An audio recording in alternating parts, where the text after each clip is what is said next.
ni Mr. Leo, Ginoong Jeffrey Morales. Yung tatlong parts ng social and schools and social institutions. Family, education, and religion. Bigyan natin ka ng isang bagsak. So, masasabi talaga natin na nakinig si Ginoong Morales. At ngayon naman, ang tatalakayin natin ay patungkol sa economic institutions, government, and education 4.0, responding to the demand of the society.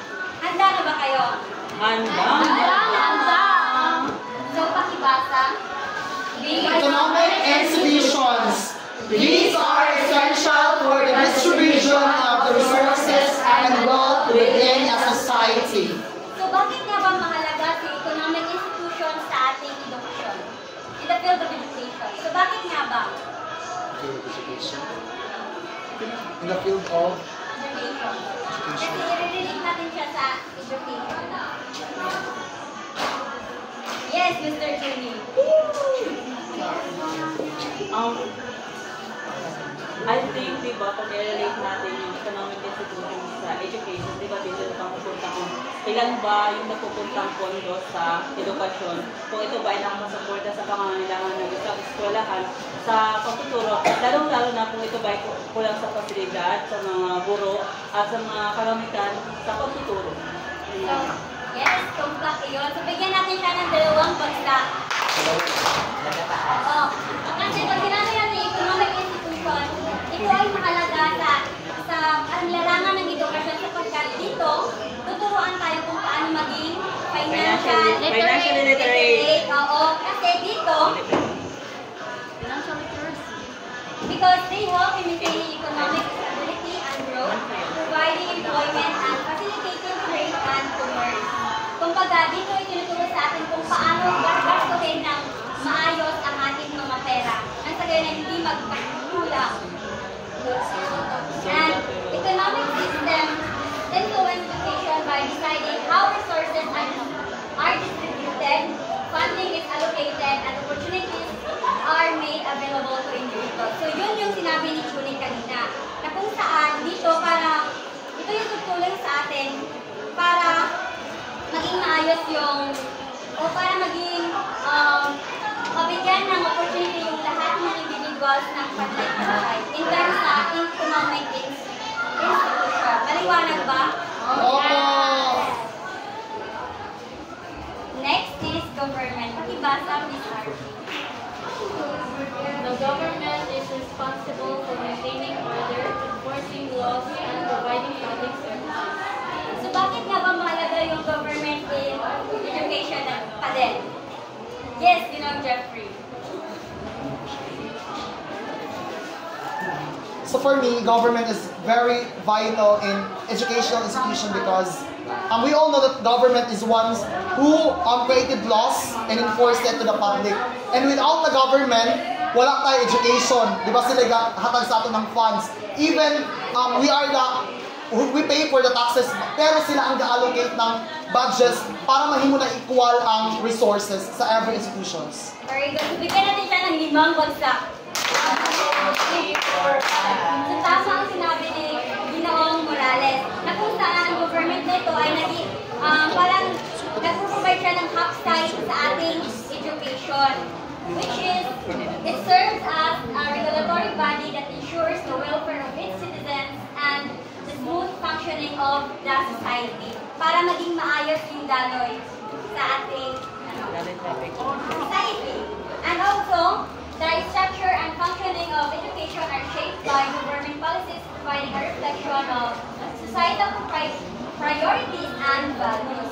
Na kung halimbawa nito yung government, malaking tulong yung government sa ating edukasyon. Halimbawa na lamang ang pagkakaroon natin ng libreng pag-aaral sa mga pampublikong paaralan na kung saan sila yung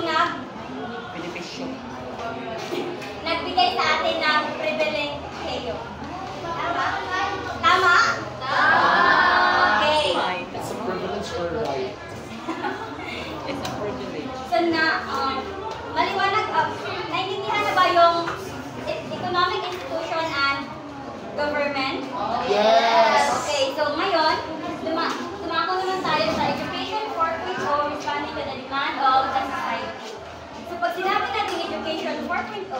ito ay tumutukoy sa education na kung saan sa edukasyon na ito, dito na umusbong yung teknolohiya na kung saan ito na yung kaagapay ng parehong guro at mag-aaral sa kanilang pagtuturo at pagkatuto. This refers to the new wave of education that leverage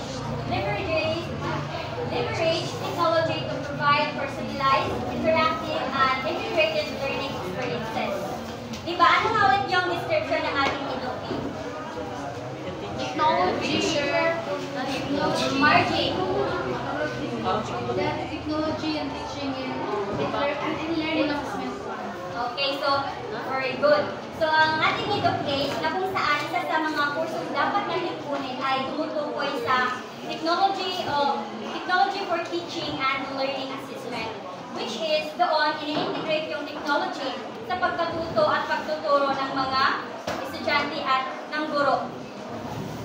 Yes.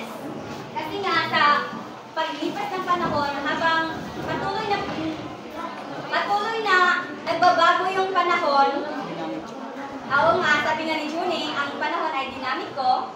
So, ang technology rin ay parang nagiging Nag-upgrade. Oo, nag-upgrade siya ng nag-upgrade. So, Education 4.0 is used to denote the next phase in the evolution of the education system. This signifies the transformation of education in response to the evolving needs of society, incorporating technology and innovative methods. So, ano ba yung pagkakahulugan nito? Yes, binibining RT. Para sa'yo, ano yung term na education 4.0?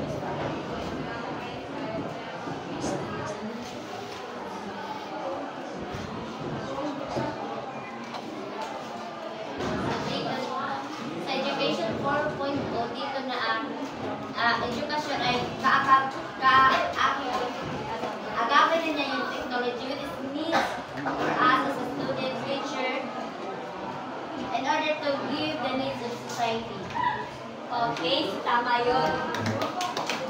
Ay, si Binibining Munchelo parang may idadagdag. Well, sa Education 4.0, ito yung pagbabago ng education or the new education, which is the new education system, na kung saan ay ang technology is a part of learning with what we, kaya ito yung tinatawag natin na integrative learning system. So, pabigyan natin sila ng masigabong palakpakan.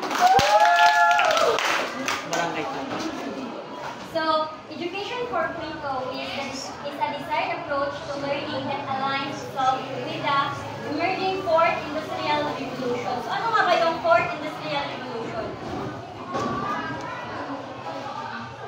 So, pag sinabi natin Fourth Industrial Revolution, ito na yung pagiging high-tech ng ating panahon, na kung saan parang sumasabay tayo sa agos ng buhay, na kung saan ang teknolohiya parang nagiging battery ng bawat mag-aaral. Kasama na rin yung mga guro, na kung saan ito yung technology na yung parang nagiging tutor nila, diba? Na kung saan ito na yung pinagkukunan nila ng sources para sa kanilang pagkatuto at pagtuturo. So, pakibasa. This means teaching students about this technology as part of The curriculum, changing approach to learn altogether, and utilizing to learn altogether. this technology So, Mr. Jeffrey, bakit ka tumatawa? Nagkamali lang po ako ng basa. Mabuti. Ay,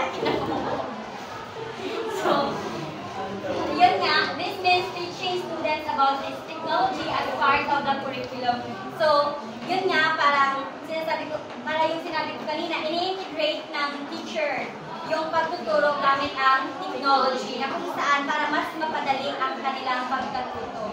And para maging interactive din yung learning ng bawat isa.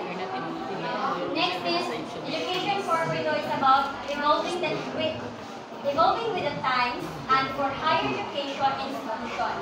This means understanding what is required for their future generations.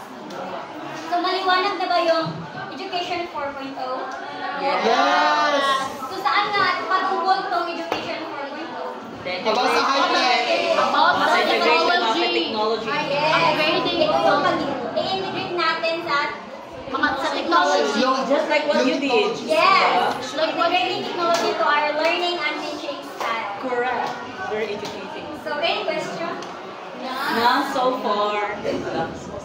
Okay, if wala na kayong mga tanong, yun lamang po at maraming salamat. Tawan! And